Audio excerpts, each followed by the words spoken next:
بۆ قسەکردنی زیاتر لە سەرم پرسە لە هەولێرەوە بەڕێز جوان یونس ڕۆژبەیانی سەرۆکی لیژنەی ناوچە کوردستانیەکانی دەرەوەی هەرێمی پەرلەمانی کوردستانمان لەگەڵدایە. بەڕێز جوان یونس ڕۆژبەیانی ئەم کاتتان باش. تا چەند ئیمزای خانەقینیەکان دۆکۆمنتێکی گرنگە بۆ گەڕاندنەوەی ئەو ناوچانە بۆ سەر هەرێمی کوردستان؟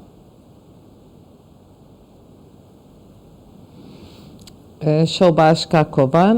سڵاو لە تۆ لە بینەرانی کوردستان 24. طبعاً ئەو واژۆیانەی کە خەڵکی خانەقین کۆیان کردوتەوە دوای 2007ەوە دەستیان بە کۆکردنەوەی ئەو واژۆیانە کردووە، دەتوانین ئەوە وەکو ڕفراندۆمێک بەکاری بێنین، وەکو ئەوەی کە خەڵکی ئەو ناوچەیە دەنگ بەوە دەدەن بگەڕێنەوە سەر هەرێمی کوردستان. زیاتر لە 65,000 واژۆ کۆکراوەتەوە کە ڕێژەیەکی کەم نییە. دەتوانین زۆر بە هەند وەری بگرین کە ئەو واژۆیانە واژۆی گرنگن، خەڵکی ئەو ناوچەوە کە خۆیان ئاماژیان پێکرد بە خوێن واژۆیان کردو بۆ ئەوەی خانەقین بەشێک بێت لە هەرێمی کوردستان، چکە ئەو دۆخی ئێستا خانەقین پێدا تێدەپەڕێت. بەڕاستی دۆخێکی زۆر زۆر ناهەموارە، خەڵکی ئەو ناوچەی لە مەترسێکی زۆر زۆردایە، چ لە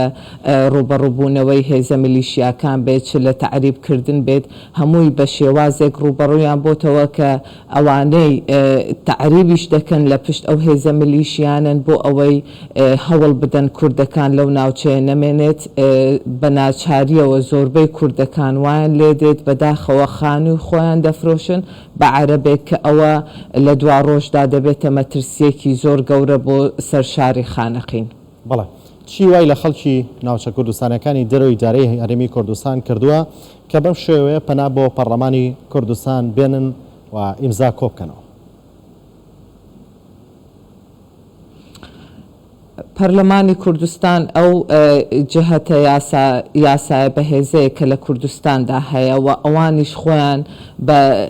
خەڵکی هەرێمی کوردستان دەزانن و هەرێمی کوردستان بە ماڵی خۆیان دەزانن و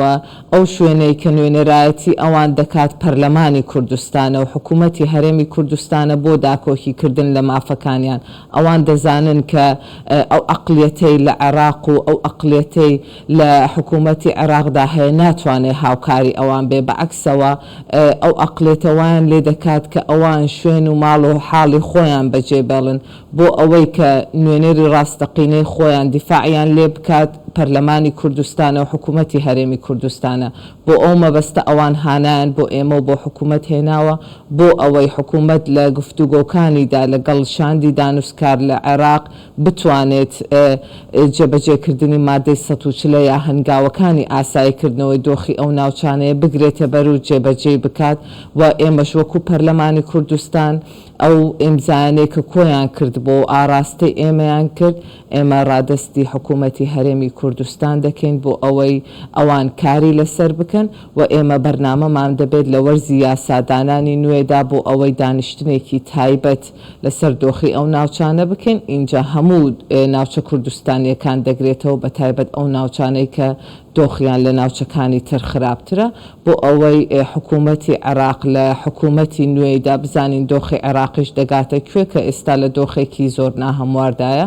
لە کارنامەی حکوومەتی نوێی عێراقدا دەبێت خاڵێک جێگیر بکرێت بۆ ئەوەی مادەی 140 بێتە جێبەجێکردن. بەڵێ کە ئێستا ئەوان پەرلەمانی کوردستان و حکوومەتی هەرێمی کوردستان بە تاکە هیوای خۆیان دەزانن، پەرلەمانی کوردستان بەرنامە و پلانی چییە بۆ بەهاناوچوونی خواست و داواکانی ئەوان و هەروەها بۆ بەرگرتن لەو پلانی تعریبەی کە هەیە؟ پەرلەمانی کوردستان ساڵی 2005 بڕیارێکی دەرکرد، بڕیاری ژمارەیەکی ساڵی 2005 بۆی پەرلەمانی کوردستان دەتوانێت بڕیار بدات، بڕیاری تشریعی لەو چارەنووسسازانەی کە ئەو بابەتە چارەنووسسازانەی کە لە نێوان هەرێمی کوردستان و عێراقدا هەن پەرلەمان دەتوانێت بڕیاری خۆی بدات. ئەمڕۆ دانیشتنێکمان هەبوو لەسەر دۆخی ناوچە کوردستانیەکان وەکو لێژنە پێشنیاری ئەوەمان بۆ سەرۆکایەتی پەرلەمان کرد کە دەبێت سەرۆکایەتی پەرلەمان لەمەوە دوا بڕیاری ژمارەیەکی ساڵی 2005 بەکاربهێنێت کە پەرلەمان ببێتە هۆی ئەوەی کێشەکان لێوان هەرێم و عێراقدا و بە هەماهەنگی حکوومەتی هەرێمی کوردستان یەکلا بکاتەوە بۆ ئەوەی چیتر ئەو تەعریبە ڕوو لە ناوچە کوردستانیەکان نەکا نفوسی تر بۆ خەڵکی عەرەبی هاوردە دروست نەکرێت لەو ناوچە کوردستانیانە خانووەکان مڵک نەکرێن بۆ بەسەر ناوی عەرەبێکەوە کە کوردەکان لەوێ نەمێنن. ئیتر پەرلەمان کاتی ئەوەیەتی کە بڕیار بدات بۆ ئەوەی هەموو ئەو تەعریب و ئەو ترسە و ئەو بارودۆخەنا لەبارە ئەمنیەی کە ڕووی لەو ناوچانە کردووە ئیتر دەبێت بە هەموو شێوەیەک ڕابگیرێت. ئەمڕۆ چەند بڕیارێکماندا لە کۆبوونەوەکە کە دەکرێت پەرلەمانی کوردستان چەند نووسراوێک بکات بۆ ئەوەی هەندێک کێشە هەیە لە بینی حکوومەتی هەرێمی کوردستان و عێراقدا دەتوانین بە چەند بڕیارێک جارێ چارەسەری بکەین. ئێمە ئەو بڕیارانە دەدەین ئەو کێشانە چارەسەر دەکەین لەسەر هەندێک مڵک و زەوی وزارە بۆ ئەوەی لە ئێستادا ڕاگیری بکەن تاوەکو حکوومەتی عێراق تەشکیل دەکرێت و حکوومەتی عێراق کە تەشکیل دەکرێت بە هەماهەنگی لەگەڵ هەرێمی کوردستاندا دەبێت چەند خاڵێک هەیە لەسەر ناوچە کوردستانەکان لە کارنامەکەی خۆیدا جێگیر بکات. بەڵێ ئەو پلانی تعریبە و هەراسانکردنی خەڵکی ئەو ناوچانە بەردەوام هەبووە بەڵام دەتوانی بڵین وادیەک هەبوو لە دوای ئەو کاتەوە ئەم پلانە زیاتر بوو بێ هەوڵی بۆ درابێ و هەراسانکردنی و خەڵکی ئەو ناوچانە زیاتر بوو بێ؟ لە ئێستادا زۆر زیاتر بووە بە تایبەت لە دوای 2007ەوە ئێستا ساڵ بە ساڵ زۆر بەچڕی و بە زیاتر ڕۆی لەو ناوچانە کردووە.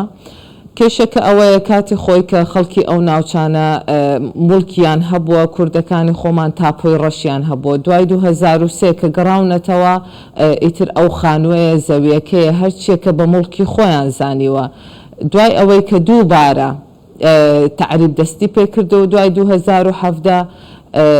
ئەوان هەستان لە دادگاوە شکایەتیان کرد کە پێش 2003ەوە بە مڵکی خۆیان دانا بۆ ئێستا عەرەبەکان دەڵێن ئەو خانی و زەوی وزارانە مڵکی ئێمەیە ئەو تاپۆڕەشە کاری پێ ناکرێت کە ئەوە کێشەیەکی زۆر زۆر گەورەیە ڕۆبەڕۆی خەڵکی ئەو ناوچەیە بۆتەوە و ئەوەش هۆکارێکە کە ئێستا بەڕووی یاساییەوە ئەوان پەنادەبەنە بەر دادگا و بەداخەوە دادگاش پشگیری ئەو عەرەبە هاوردانە دەکات بەوەی کە مڵک و زەوی وزاری کوردەکان لیان وەردەگرێت و ئەوانی تێدا نیشتەجێ دەکات. بەڕێز جوان یونس ڕۆژبانی سەرۆکی لیژنەی یعنی دەتوانم بڵێم چ لە ڕووی یاساییەوە چ لە ڕووی ئەمنیەوە ئەوان بە هەموو شێوەیەک ڕووبەڕووی کوردەکان دەبنەوە. بەڵێ بەڕێز جوان یونس ڕۆژبانی سەرۆکی لیژنەی ناوچە کوردستانەکانی دەرەوەی هەرێم لە پەرلەمانی کوردستان سوپاس بۆ بەشداریتان.